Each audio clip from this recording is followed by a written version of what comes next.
ಇವತ್ತು ಬದನೆಕಾಯಿ ಪಚಡಿ ಮಾಡ್ತಾಯಿದ್ದೀನಿ. ಕೆಂಪು ಬದನೆಕಾಯಿ ತೊಗೊಂಡಿದ್ದೀನಿ. ಒಂದು 1/4 kg ಬದನೆಕಾಯಿ ಕುಯ್ಕೊಂಡಿದ್ದೀನಿ. ಈ ಥರ ಕುಯ್ಕೋಬೇಕು. ಈ ಬದನೆಕಾಯಿ ಪಚಡಿಗೆ ಏನೇನು ಬೇಕು ಹೇಳ್ತೀನಿ. ಒಂದು 10 ಒಣಮೆಣಸಿನ್ಕಾಯಿ ತೊಗೊಂಡಿದ್ದೀನಿ. ಒಂದು ಸ್ವಲ್ಪ ಹುಣಸೆ ಉಪ್ಪು, ಎಣ್ಣೆ ಸ್ವಲ್ಪ, ಹುಣಸೆ ಹಣ್ಣು, ಒಂದು ಈರುಳ್ಳಿ ಕುಯ್ಕೊಂಡಿದ್ದೀನಿ. ಈ ಥರ ದಪ್ಪ ಕುಯ್ಕೋಬೇಕು. ಈ ಪಚಡಿ ಮಾಡೋದು ಹೆಂಗೆ ಅಂತ ಹೇಳ್ತೀನಿ. ತುಂಬ ಚೆನ್ನಾಗಿರ್ತದೆ, ಸುಲಭವಾಗಿ ಆಗುವಂಥ ಪಚಡಿ ಇದು.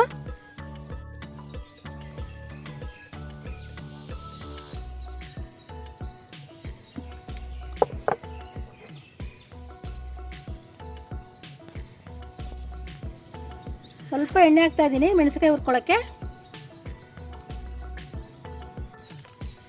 ಮೆಣಸಿನ್ಕಾಯಿ ಹುರ್ಕೋತಾ ಇದ್ದೀನಿ. ಎಣ್ಣೆಲಿ ಸ್ವಲ್ಪ ಮೆಣಸಿನ್ಕಾಯಿ ಕೆಂಪಾಳ ಹುರ್ಕೋಬೇಕು, ಸೀಸ್ಬಾರ್ದು. ಸಣ್ಣ ಉರಿಲೇ ಹುರ್ಕೋಬೇಕು, ಇದನ್ನ ಸೀಸ್ಬಾರ್ದು ಮೆಣಸಿನ್ಕಾಯಿನ. ಆಗಿದೆ ಮೆಣಸಿನ್ಕಾಯಿ, ಈ ಥರ ಮಾಡ್ಕೋಬೇಕು. ಇದು ಇಲ್ಲ ಅಂದರೆ ಕೆಂಪಾಗ್ಬಿಡ್ತೈತೆ, ಕಪ್ಪಾಗ್ಬಿಡ್ತೈತೆ.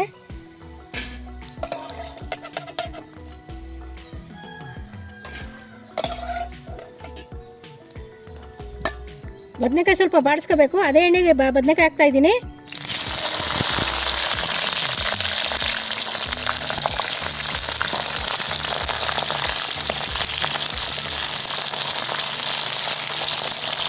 ಎಣ್ಣೆಲ್ಲ ಸ್ವಲ್ಪ ಮೆತ್ತಗಾಗಬೇಕು. ಬದನೆಕಾಯಿ ಸ್ವಲ್ಪ ಚೆನ್ನಾಗಿ ಬಾಡಬೇಕು, ಕಲರ್ ಚೇಂಜ್ ಆಗಬೇಕು. ಈ ಥರ ಆಗಬೇಕು, ಈ ಥರ ಮೆತ್ತಗಾಗಬೇಕು ಬದನೆಕಾಯಿ. ಆಗಿದೆ ಇವಾಗ ಬದನೆಕಾಯಿ.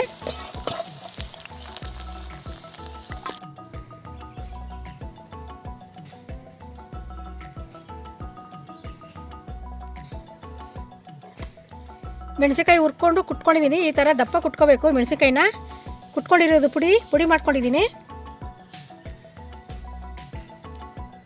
ಹುಣಸೆ ರಸ ತೊಗೊಂಡಿದ್ದೀನಿ.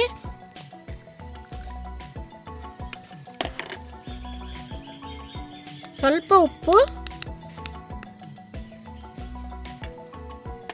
ಮಿಕ್ಸ್ ಮಾಡ್ಕೋಬೇಕು ಮೂರೂ.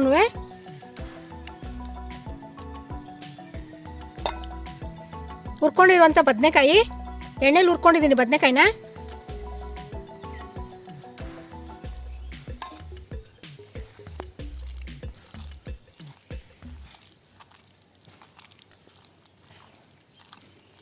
ಒಂದು 5 ನಿಮಿಷಕ್ಕೆಲ್ಲ ಆಯ್ತದೆ, ಸುಲಭವಾಗಿ ಆಯ್ತದೆ ಗೊಜ್ಜು. ಇದು ಪಚಡಿ ತುಂಬ ಚೆನ್ನಾಗಿರ್ತದೆ. ಅನ್ನಕ್ಕೆ, ರೊಟ್ಟಿಗೆ, ರಾಗಿ ರೊಟ್ಟಿ, ಅಕ್ಕಿ ರೊಟ್ಟಿ, ಈ ಥರ ಎಲ್ಲ ನುಣ್ಣಗೆ ಮಾಡ್ಕೋಬೇಕು.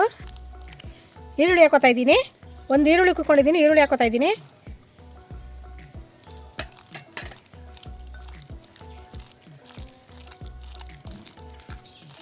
ತುಂಬ ಚೆನ್ನಾಗಿರ್ತದೆ, ಒಂದು ಸತಿ ಮಾಡಿ ನೋಡಿ.